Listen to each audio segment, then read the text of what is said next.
Hey guys, welcome back to Mystery of Mukbang, where you come for the mystery and you stay for the mukbang. Today's mystery is the 2023 shooting in Pensacola, Florida. The mukbang is me eating White Castle. Okay, join me. Okay, so I have a couple notes. Today is February 3rd, 2025, and that is significant for a really good reason, but I can't tell you to the end of the story because that is exactly where it's significant at. Right? Right. Okay. So, August 11th, 2023, the Pensacola Police Department was called to a Home Depot for a shooting. There had been a shooting, and one of the employees had been shot. And when they arrived, unfortunately, they were DOA. Right. So the suspect, unfortunately, had ran, and he didn't escape. He ran up the street. Well, he didn't run. He fled. He fled in his vehicle, not that far. But let's rewind a little bit to that morning so you can properly kind of know what happened, right? So, earlier that morning, 20-year-old Keith Aggies, Agee, was getting dressed for work, like any other day, you know. At the same time, his 18-year-old ex of 4 years, a baby mama of two, not two kids, but of 2 years, was getting dressed as well. So, like I said, they had previously been involved. So, her and his mother were pretty close. They actually worked at the same location. She helped her get the job there, because they had a baby together, right? So they carpooled together to go to work that morning. So while Keith was at work, he got a phone call from Mobile Urgent Care. Yeah, from Mobile Urgent Care. Um, Earlier that week, oh, I had picked that up. Earlier that week, I'm sorry, his ex Brooklyn, 18-year-old, seen each other. You know how couples do. They had seen each other. And, oh, it's over there. I thought I was missing the burger. Okay. And I think it was August 5th. Hold on, let me go back to my notes. Okay, so they were last, yes, intimate. I just seen it. Yeah, they were last intimate that last Saturday, August 5th. And a couple days later, he said he was getting symptoms, right? So, August 8th, Tuesday, August 8th, he went and took an STD test, as you should. As you should. Unfortunately, I don't know what he was on. I kind of think he was on something. I don't know. But he got a phone call while he was at work from the clinic, and that his test results came back positive, right?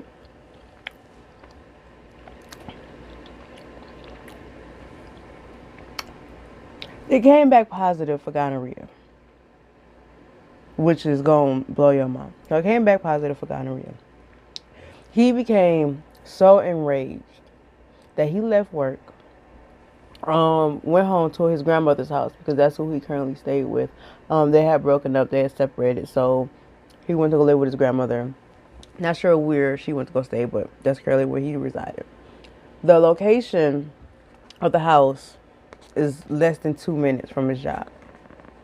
And it also took about that time for him to go into his home, his residence, grab a 9mm firearm, and get back in his vehicle. He said it took him approximately a minute and 15 seconds. So,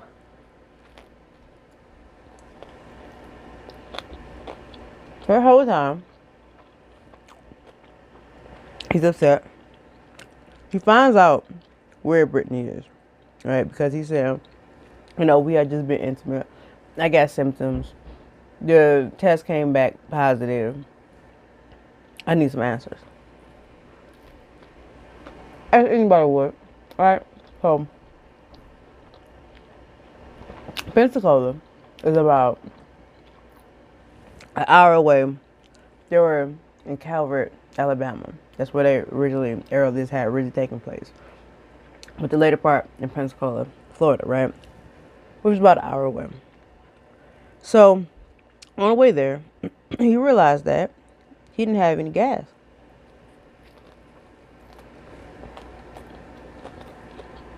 Came up off the freeway,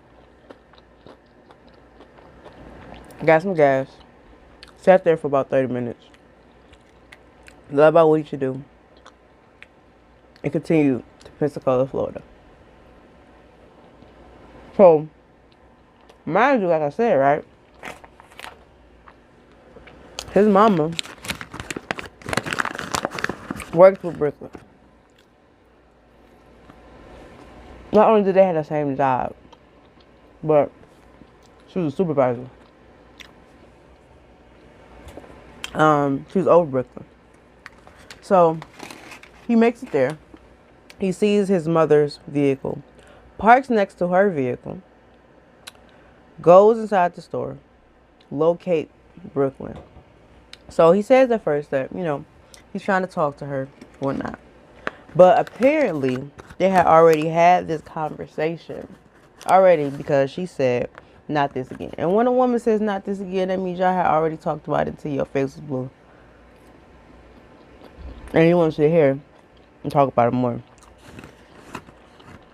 But at that point, she was annoyed with it. She didn't want to talk about it. So, what did she do? Instead of arguing with him, because she's at work, she goes to walk away. He pulls out the 9mm from his waistband and begins to open fire. Not only does he hit Brooklyn, but at the time, there were actually some Home Depot employees, because Brooklyn, she didn't work for Home Depot themselves. She was a contracted employee. She worked there for WIS International, which is, I don't know if I said this already, which is a stock company. They will inventory. They go around, check your inventory, give you your number back, blah, blah, blah. And so that's what she was doing that day. So the actual employees, right, heard her arguing with the man. And then next thing they know, they hear bullets. One woman said she went to run. She got shot in the hand. Another employee went to run. They got grazed in the back. Crazy. So, like I said earlier, after the shooting, he immediately understood that he had made a mistake. Immediately. He ran outside, got into the vehicle, like I said, that's parked next to his mom's car. Remember that. And he fled to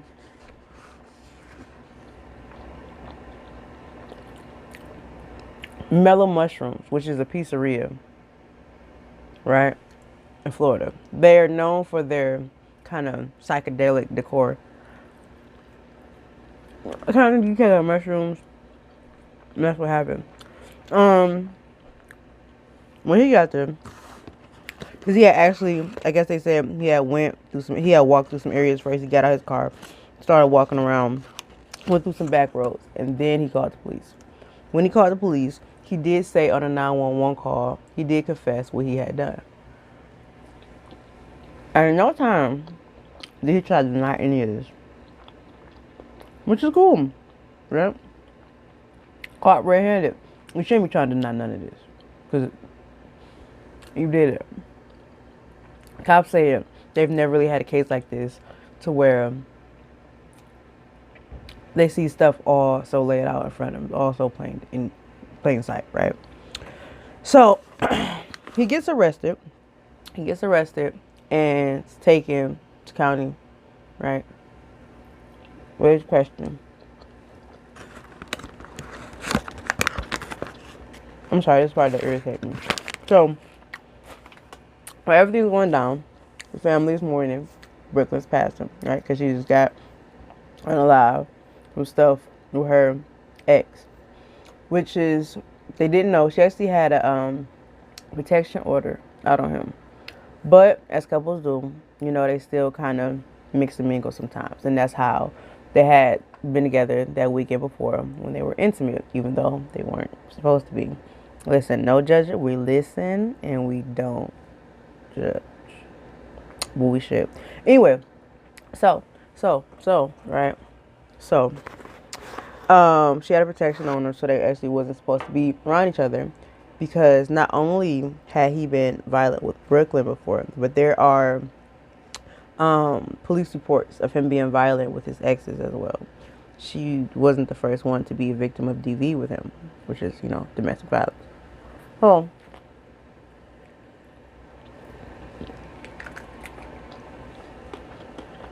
The shooting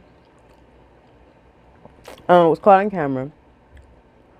Wasn't caught on camera.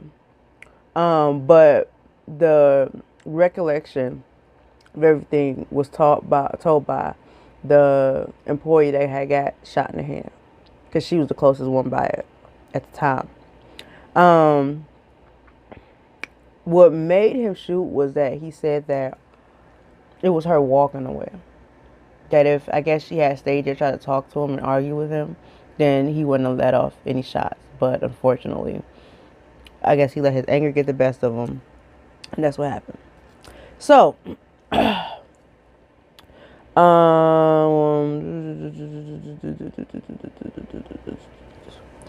again, he says, but when they look back at his phone, right, they said that it was actually a little bit premeditated.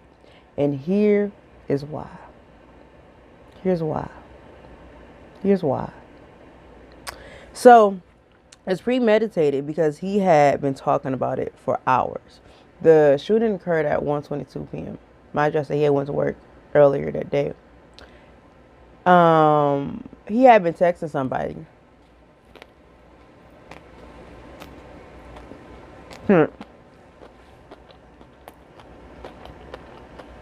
Since 10 o'clock that morning, right? Since 10 o'clock that morning, all the way up until like 30 minutes before the shooting happened. You know who he's texting? His raggedy mama. Oh, that's offensive? Why is mama raggedy? Let me tell you. Why she's raggedy as hell. So,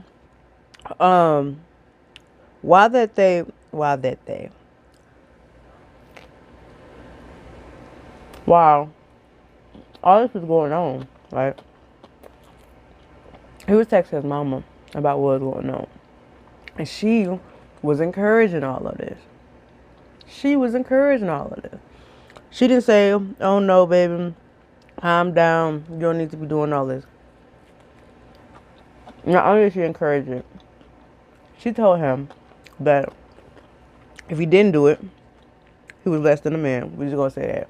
Okay, I can't say what she said. But basically, he was less than a man. And she also helped him plan it out. She was like, listen here. I'm with her, so you can come here and do it.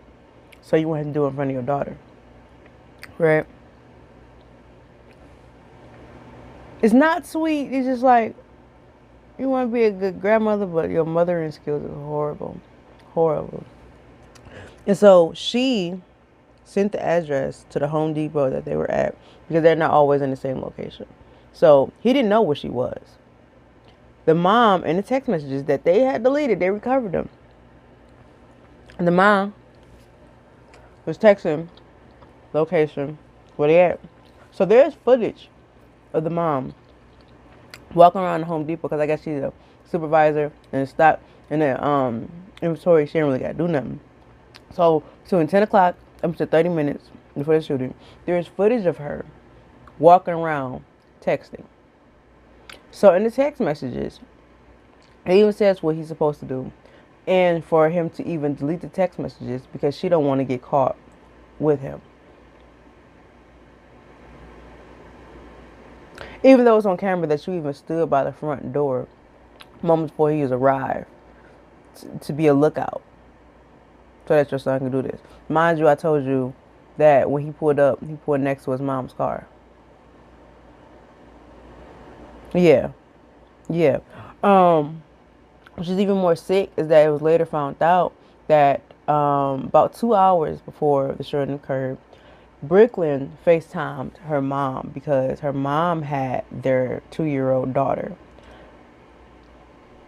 The other mom, which is Sheila, that's Keith's mom, she got into the FaceTime too and was talking to the mom about the plans that everybody's supposed to go that weekend. She's knowing the whole time her son was on the way to do what he was about to do, which is messed up. What? What? So, I think I went past the part. She was arrested, right? You know where she was arrested at? She was arrested leaving Brooklyn's balloon release. Ain't that some sadistic twisted? You help all this, and then you go to the balloon release? Now, as Brooklyn's parents, no offense, but if your child do something to my child, I don't think I'm that healed that quick to let you didn't do it to at that point that you know it. But looking at you gonna remind me of your child and what your child did to my child, and I just can't be around that mentally. So I don't even know why she was there anyway. But like I said, there's videos of her, pictures of her, because she's the whole thing's under surveillance. Yeah, she got arrested not that long after the balloon release. So the text between Sheila and Keith were very raw. She basically, is going back and forth. She basically didn't really care. She said basically as long as you don't shoot me, then I don't care what you do. But also she was kind of like, if you want to throw your life away over a female, I'm going to make sure I explain this to your daughter. So it was a little bit like, I don't know what she was trying to do. I don't know. She was saying, if you don't come and do this, then you ain't nothing.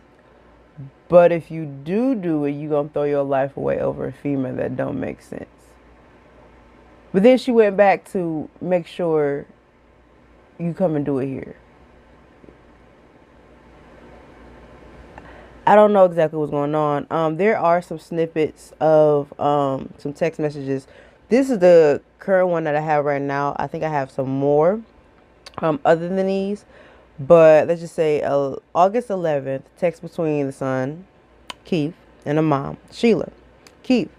But that's another thing. If she don't get out the car, mama, I'm going to have to drag her out. Or can't, I'm going to ask you to step out because I'm going to open the door. Just shoot her. Sheila. As long as you don't shoot me, hell, if you're getting off work now, I'll give you the address here. And you can ride over here and do it so you don't have to do it in front of the daughter. Keith, send it to me. Sheila, hold up, let me get it. Erase these texts because I don't want nobody knowing I was texting your stupid. Explicit. Okay. So like I said, getting messy.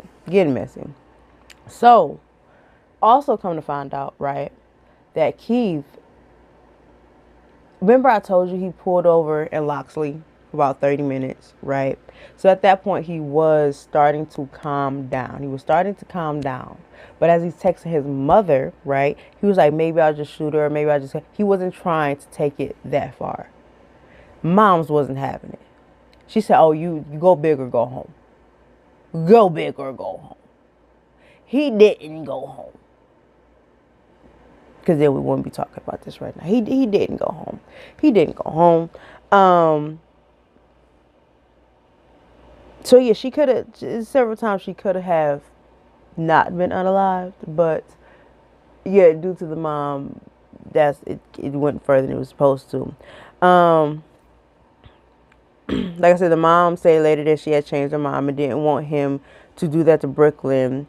She stood at the door to stop him from coming in allegedly. Um, that's not, this is what the lawyer is saying, that she allegedly tried to stop him. That's not what the text messages are adding up to. That you didn't try to stop him, but that you were encouraging him. Now that she's been indicted or charged with these charges, of course she's trying to change her story. So, fast forward a couple months, December 20th, 2023. Keith, it took him about 3 hours. Hot boy. He was convicted of first degree premeditated murder and was sentenced to life in prison without possibility of parole. Like I said, blah, blah, blah. They deliberated for 3 hours. In and out of there. In and out. You did it. He confessed. He's not saying he didn't do it. So I understand why it was so quick. During the trial, he stated he wanted revenge on Brooklyn because she's the only one that could have given him the STD. Another part that pisses me off, right? It's all happened because she gave you STD. A curable STD at that. Not AIDS, and not saying that would have been okay. But you see what I'm saying? Why you want to just say to hell with her and go on and live your best life. That's what you should did. That's what you should did. But right, because yeah, like I said, he had been intimate with no one 2 months prior. So before that weekend, he's saying that he hadn't been intimate with anyone but her. He never said that he used the condom with the other girl from 2 months ago. So why you didn't make that connection? Right? I didn't make that connection. But here's another part. I don't know if he knew this, but around that time, that weekend that they was arguing about the STD test before August 11th, Brooklyn sent Sheila a copy of her STD test, proving that all her results were negative. So before all this even started, Sheila knew for a fact that girl ain't have nothing. She knew for a fact that Brooklyn was innocent in this. She didn't care. She didn't care. She didn't care. That's evil. So, of course, he tried to act like he was doing something big. He said he gave up his paternal rights to the maternal grandmother. Did you have a choice?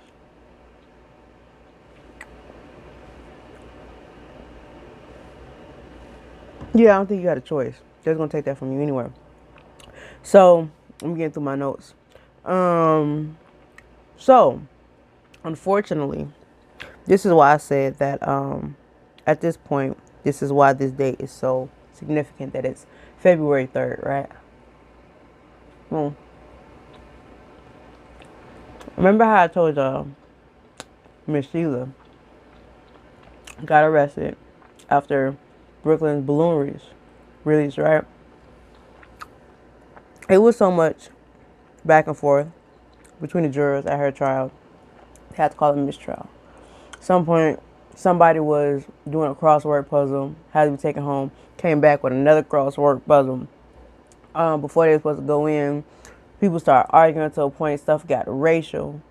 People wanted to quit because they're saying that they're scared for their safety.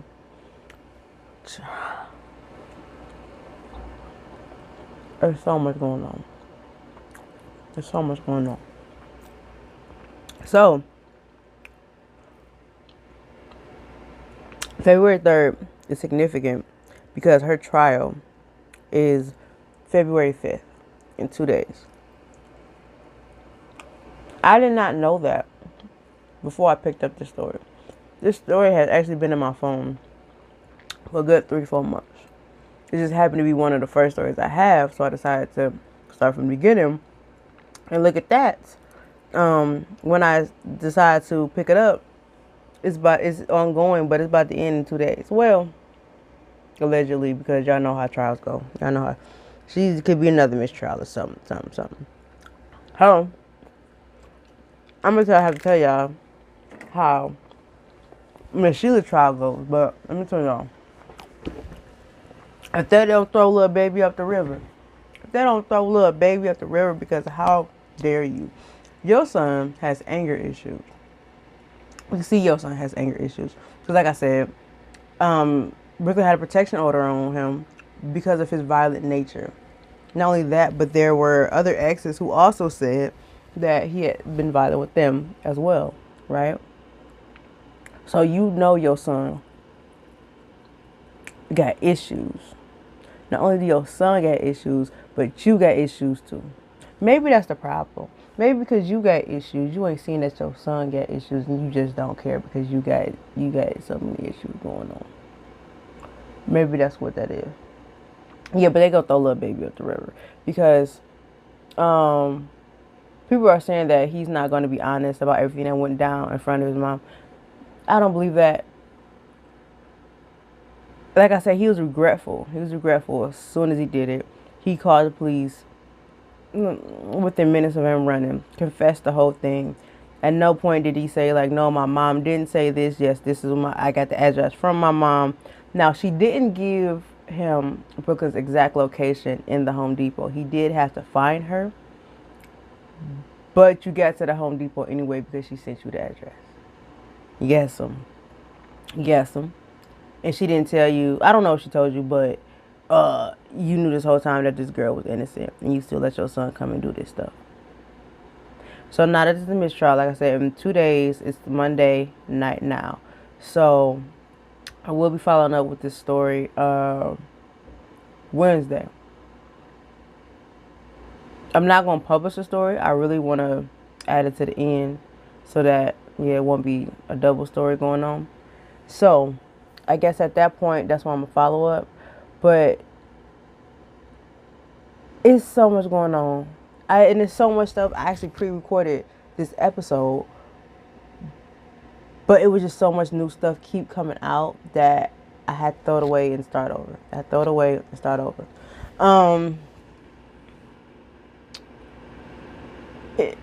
I hope he gets help because I feel like he kind of understands at this point what he did. He has a lot of remorse. He doesn't want to be forgiven. He's just like, I did the worst thing possible. Like he's bearing it all. Whereas the mom is complete opposite. She's like, he did it. It was his fault. It was his fault. Parenting skills, baby. And I'm not the best mom of the year, but God, it can't be possible. But yeah, like I said, we're going to report back February 3rd.